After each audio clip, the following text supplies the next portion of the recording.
G'day Internet, Max right here, and I've had a lot of requests for people for me to do videos straight to camera. Very often I do interviews, and I feel like there's enough of my opinion in there that you guys kind of get your fill.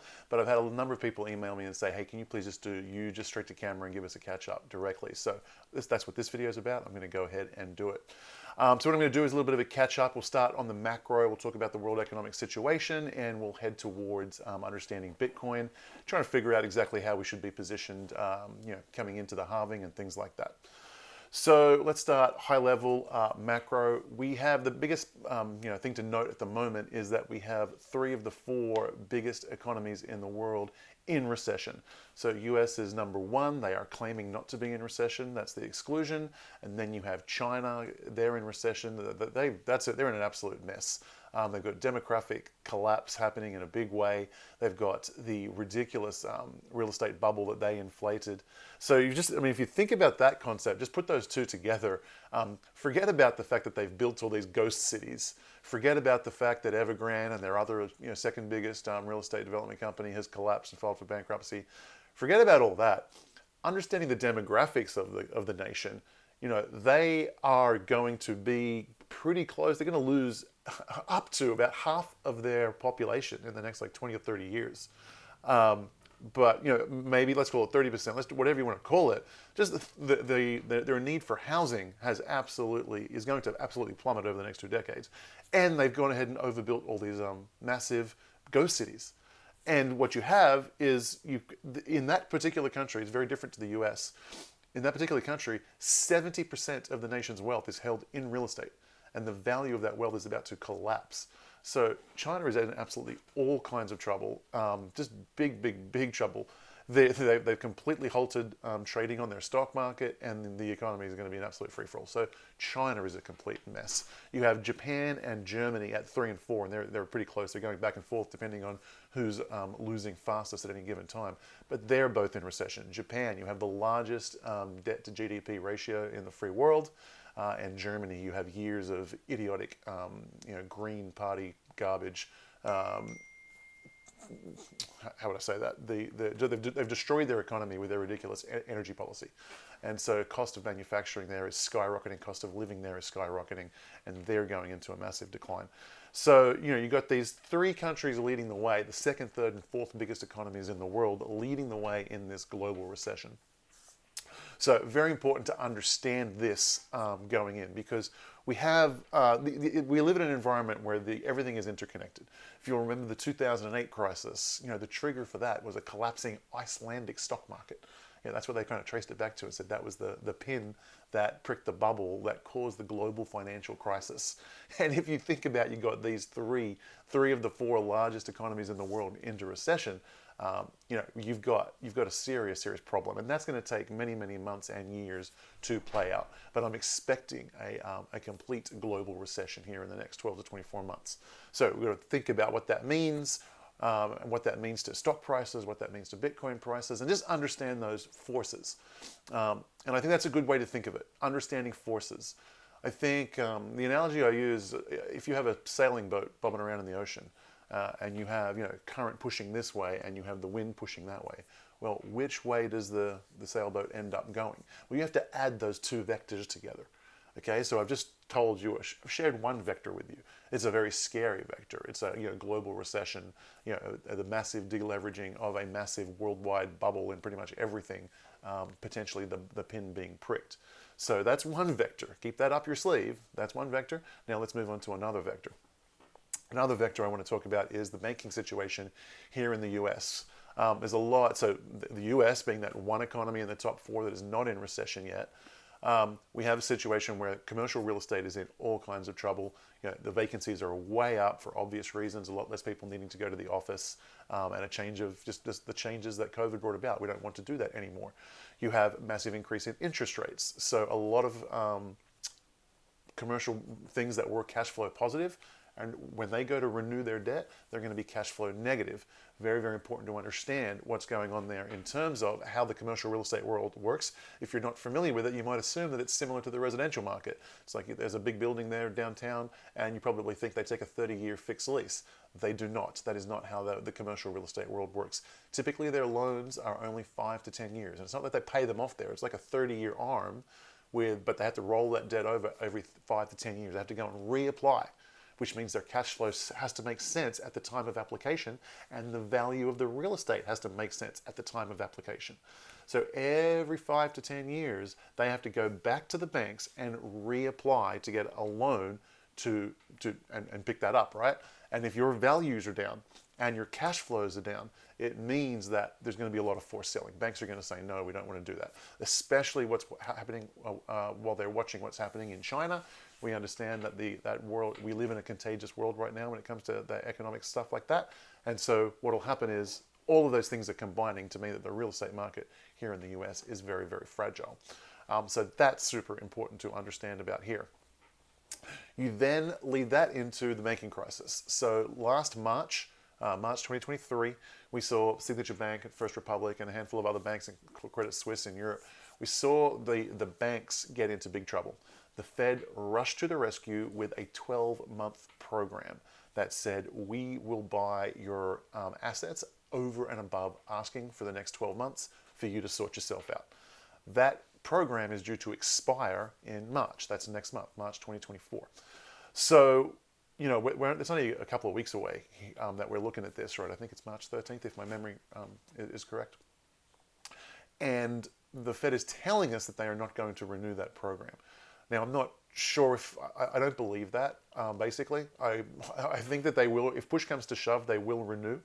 But, you know, it all depends. Can they handle a handful of banks going under? Yeah, they might be able to do something like that. If it's significant and they see it as a systemic risk, they're going to do an about face on that and change their policy. And yeah, so you have to factor that in. There's a potential banking crisis here just a couple of weeks out. And I think that's something to be quite wary of and to be paying attention of. So that's another vector there, looking at that. So all of this, to me, you know, there's a lot of problems around the world going on right now. And we see the situation where the inflation is the destroyer of all things. In the financial crisis, no problem, just print. COVID, no problem, just print. But finally, the inflation chickens have come home to roost, and they've got some real issues with, well, no worries, just print, all right? And so, you know, the Fed has got to make a choice here at some point. At some point in the next handful of years, the Fed's going to have to make a choice. Do we sacrifice the economy, allow a deep, deep recession to take place, or do we, print, and then we sacrifice the currency? And history tells us that they sacrifice the currency every time. Right? No one has the balls to say, no, we have to have a cleansing out of all these zombie companies. We have to let this go down, and that's the way it's going to work. No, they don't do that. What they do is they print and they sacrifice the currency, and that means you will be paying for it with inflation. Okay? So what does that do? How do you protect yourself from inflation? Well, the single best way, in my opinion, is Bitcoin and cryptocurrency. But we'll get to more of that later. But okay, so we've added quite a few vectors here. Let me check my notes. I want to make sure I touch on some other things. Yeah, okay. So now I want to kind of discuss the counterpoints, because a lot of people say, but Max, listen, you've got the stock market at all-time highs, right? How can we be going into a recession? How can things be looking bad? And I'll tell you this, not in China, they went down about 30-40%, but in Japan and in Germany, those third and fourth biggest economies that are in recession, their stock market is still really, really high, right? So there is not a corollary. We're living in bizarro land where there is not this corollary. The stock markets are being pumped up artificially by other ways. What's a bigger tell is the bond market, the long-term bonds. So in the short-term bonds, the Fed gets to dictate that. They're going to set the interest rate at 5%, then short-term bonds are going to pay an interest of 5%. The long-term bonds, they kind of give you a clue as to what they're doing. And so right now we have an inverted yield curve. Right? For those of you who don't understand what that means, it means that typically the longer the bond, the higher the interest rate. If the short-term bond was at 5%, you would expect long-term bonds to be at 6 or 7%.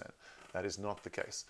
the long-term bonds are below the short-term bonds. It's called an inverted yield curve, and it's one of the best predictors of recession. What that's telling you is that the bond market, which is one of the most sophisticated markets in the world, they've only really got one thing to think about: interest rates. They're going up or down. And they believe that the interest rates are going down long-term. So their long-term interest rates are lower. Very, very important to understand. So they're telling us that they think recession is coming, right? So you got all these kinds of things hinting towards recession coming. All right, a lot of negative vectors there that we need to add into our equation. There's not too much positive, I would say, pardon me, in the economy to look at. I think it all looks very, very scary. All right, let's jump over to the world of Bitcoin now. Bitcoin is a complete other animal, and at different phases of its lifetime, it behaves differently. Sometimes it is a risk-on asset. Sometimes it is a risk-off asset. What does that mean? What do those terms mean? Well, there are certain environments where investors want to take lots of risk. It's like, let's go and invest in risky stock. What's risky stock? Stock that's not making cash flow, and companies that aren't making money, but they're acquiring customers like crazy, and they're growing really fast. That would be risk-on. So the tech stocks typically like that. Tesla, Facebook, Google, all of these stocks, they are risk-on assets. And for a time, Bitcoin is in that world, because Bitcoin is a tech stock as well. It's a lot of things. It's very hard to wrap your head around, I get that. But Bitcoin is a lot of things. Bitcoin is a tech stock. How do you value Bitcoin? One of the ways is to value it according to network effects and how many users are there. And the number of users on the Bitcoin network is growing very, very rapidly. In the entire world of crypto, I think we're almost at like 500 million people using crypto. By next year, that should double to 1 billion. Like, you're at an eighth of the planet there. 2 years after that, you should expect to see 50% of the planet using crypto. Right? It's a very, very short amount of time. 3-4 years, 500 million people are going to be using crypto. That's the trajectory that we're on. That is that hockey stick moment from the S-curve of adoption that we've talked about many, many times on this channel. So on the Bitcoin front, we have some really, really good, yummy fundamentals. We've got some more to add to it. We've got the halving coming up, right? And, so the Bitcoin halving, that means the amount of Bitcoin that is created every single year is set to get chopped in half, and that starts in like about 2 or 3 months from here. Actually, I think we're closer, about 2 months from now. Typically, what that means is that is the time when the Bitcoin price really, really goes exponential. It happens every 4 years.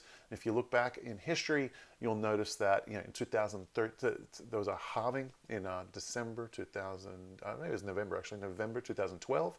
2013, Bitcoin goes from $10 to $1,000. It had a 100x run in the 12 months following the halving. Fast forward 4 years, you get to the next halving, and we again didn't do 100x, but it was in that following 12 months of the halving, we saw that exponential growth. I think it went up about 30, 40, 50x from memory. I don't remember that one. Fast forward 4 years again, and again you get the 2021 boom, where Bitcoin went from 3,000 to 69,000. Okay, so this 2024, 2025, typically they are, that was what you would expect in the Bitcoin cycle, for those to be absolutely outstanding years. A fantastic year in 2024 and a mind-boggling year in 2025 if things go absolutely bonkers with a real big 10x. So those are the kinds of things, again, a very, very positive vector to look at for Bitcoin. However, back to the concept that Bitcoin sometimes acts like a risk-on asset, sometimes acts like a risk-off asset. During those big bubbles, you get a lot of speculators coming in, and they're just here just to make money on the price boom, right? And they are speculators. And during that time, Bitcoin starts to behave more and more like a risk-on asset. Right now, in the last 12 months, I would say it behaved. We kicked out a lot of the risk. So 2021, there's a big boom. There's a lot of speculative investors in. 2022 comes along and crushes their spirit. Bitcoin goes down from 69 down to 15. Crushes their spirits, and then a lot of those speculators get kicked out, and they're on the sidelines and they're shy. And then in that last year, 2023, that's when the people who with the real fundamentals, they really understand what's going on. They have a long-term view of Bitcoin. They're not here to make a quick buck. They believe in Bitcoin. They see what's happening. They understand their investment may take 2, 5, 10 years to play out. And so they are considered very strong hands. They're not the type to liquidate their position all of a sudden just because the wind turned around for a day or two. They are long-term holders, and so during those years, the makeup of Bitcoin holders changes, and Bitcoin moves toward down the spectrum a little bit away from risk on to more risk off. So I would still consider it a risk on asset, but you just have to understand we did move away from that risk on situation compared to 2021 when that bubble pops. So we have this very negative news in the global economy, right? And you have this Bitcoin situation where there's a lot of things in the fundamentals looking good. So now we've got to weigh up all of those vectors and try and figure out which one's the more powerful. Because like in COVID, things get shut down, black swan event, boom, stock market gets crushed, Bitcoin gets crushed, everything gets crushed, you see. And Bitcoin wasn't around in 2008, so we didn't get to see that. But when there's a big macro shock, a black swan event, and fear is around, everything goes down. Everything goes down. And so even though the fundamentals are great for Bitcoin and crypto, you have a situation where the fundamentals of the economy are terrible, and we should also almost be expecting a black swan event, right? So when that black swan event happens, is Bitcoin going to get crushed like everything else, or is it enough of a risk-off asset now that it's not going to get hit too bad? And also, what type of crisis is going to hit it? So when the crisis hits, is it a banking crisis? So imagine there's a banking crisis and depositors lose money. Well, what are you going to do? Sell your Bitcoin so that you got cash to stick in your bank? Like you can't. Banks are now exposed as being really, really risky. So you got to weigh all of these things up. And here's where I land. After all of that information gets digested, here is where I land. It is absolutely possible that Bitcoin could get hit hard, along with the stock market, along with real estate, and along with everybody else if a serious recession hits the US, which I think is more likely than not. If it does get hit, I believe that Bitcoin will be one of the fastest asset classes to recover. And I think it will do so very, very quickly. Because if there's a crisis in the banking world or whatever, and prices plummet, Bitcoin will get caught up with it. However, people will see that, oh, this is exactly what all those Bitcoiners were talking about all those years.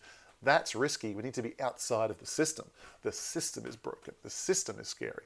The system has all these flaws in it. We need to get outside of the system, and there's Bitcoin been waiting for all these years, educating people for over a decade now on this is going to happen. When it happens, you're going to need to you need to diversify out of that situation. I should also mention, of course, the ETF approval.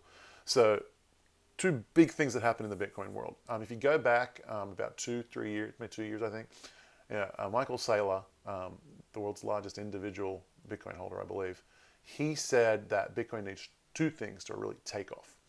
One, we need a Bitcoin ETF. It needs to be easy for corporations so that they don't have to change their rules like he had to.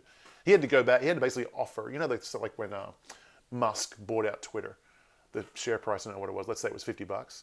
He had to come and say, hey, listen, I want to buy it, completely change it. I'm going to buy everyone's stock at $60 per share, right? So that's what he did. You have to do that. That's just how it works. You have to offer over and above to do that. Michael Saylor did the exact same thing. I've run this company for years. You guys all bought this stock, and I want to completely change what I'm doing. I want to now invest all of our profits in Bitcoin, which means I'm moving the goalposts on all of our investors. That's unfair.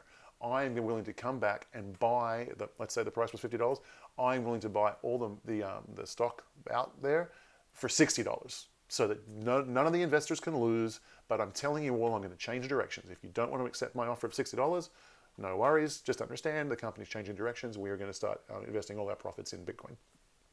If you want out, you think that idea is a terrible idea, no problem. I'll buy your $50 stock for $60. You made some profit, hit the road, right? So he had to do that in order to be able to buy Bitcoin. And so step one, he said, if the rules have to change so that other companies can buy Bitcoin and put that on their balance sheet. So that actually happened, right? So the Bitcoin ETFs, that was what that was, because companies are already allowed to buy other companies and buy stocks and buy things on the stock market and buy things in that very well-regulated world of the stock market. Buying things off of Coinbase and Kraken and Binance, no, that's not in the rules. That's not in their original charters. Now that you can buy Bitcoin through an ETF, companies don't have to change their rules. They just, if they decide they want to invest in Bitcoin, they just can through the ETF without changing their rules. So that was a big thing that needed to happen. That has obviously happened. Number two, of course, he said that the, I think it's called FISB, I think they call it, but it's the accounting rules. And the way the accounting rules used to work when he made that statement is that when these companies report their earnings and report their balance sheet, they have to put Bitcoin at the lowest price it ever was while they held it. You know, they might have 1,000 Bitcoin, you know, and it's worth $1 million, making up silly numbers here. They might have $1 million of value, and that's what it's worth. But 3 months ago, the price crashed, and that their 1,000 Bitcoin was only worth $300,000. They have to report $300,000 on their balance sheet, even though they're holding $1 million worth of Bitcoin. So that were the old rules. That changed last year as well. So you've got these two things that Michael Saylor said, these are the two things that need to change to have massive adoption from Fortune 500 companies and companies listed on the stock market. You'll have a lot more companies holding Bitcoin on their balance sheet. Those two things have changed. So that is really cool. Those two things have happened. Again, all very, very good positive vectors for Bitcoin. You add all this up, and I believe that, you know, a recession, a deep recession, potential black swan event is all relatively likely. I would say likely. You know, possible for sure. Likely, I would say yes. All of those things are going to have a negative effect on the price of Bitcoin, stocks, real estate, and everything else. However, add up all the good things for Bitcoin, and I think it will recover very, very quickly and skyrocket. Absolutely skyrocket for all of the good reasons and all the good vectors I said before. So now is the time to exercise caution. But if you wrap all of that up, come to a conclusion. I certainly can't tell you what to do because it depends on your risk profile, it depends on your preferences, depends on, you know, how much available money you have, because you might have to hold Bitcoin at a loss for some months, maybe even a year or two or more. You know, there's no guarantees here, so you have to assess all that. But what I would say is, it is riskier not to own Bitcoin and crypto than to own it.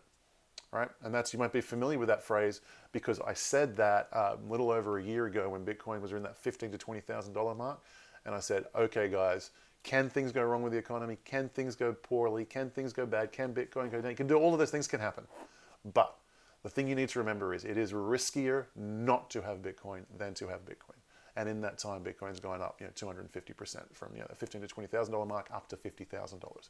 I believe we are in that phase. In fact, it's, I would say, compared to then, it is riskier now. And again, it doesn't mean there's not a speed bump along the way. It doesn't mean Bitcoin doesn't go from $50,000 down to $30,000. That can happen. But not owning Bitcoin right now, in my opinion, is completely irresponsible. Absolutely crazy. We have a lot of good things set up. Yep, bad economy staring us in the face. But I do have to stress, your time horizon here matters. And if your time horizon is, you know, 3 months, 6 months, 12 months, then I would take that statement back, right? But if you know that you can put aside some money and hold it in Bitcoin, you're not going to sell for 2, 3, 4 months, 2, 3, 4 years, then you should expect, I would suggest, that you would expect to make very, very good returns, even if there is a tough time along the way. Okay? I don't think Bitcoin's going to get hit, you know, particularly hard compared to everything else. I mean, it will. I'll take that back. Let me choose my words here carefully. Bitcoin typically gets hit significantly harder than everything else. It is more volatile. You've heard that a million times. When it gets hit hard. And when it goes up fantastically well. I think as Bitcoin is maturing, the degree to which it gets hard is reducing compared to everything else. Doesn't mean it's not going to get hit hard compared to everything else. It will, if there's a challenge, if there's a GFC 2.0. But it's not going to be as bad as in previous cycles, I would suggest. And so but you have to understand, you have to be prepared for that. All right, guys, I hope that's a really good analysis of my position. I hope that helps you in making your decision, understanding where you fit in the risk profile, how much risk you're willing to take. You know, I have a significant amount of cash at the moment because I want to be able to last for years without having to sell any of my assets. Okay, but the majority of my portfolio is absolutely in Bitcoin. That's the vast majority of my portfolio. So now you know where I kind of sit on that kind of thing. All right, guys, take care. Hit the subscribe button, hit the like button, share this video wherever you can. Help us get the word out. Help people get their money into a safe vehicle.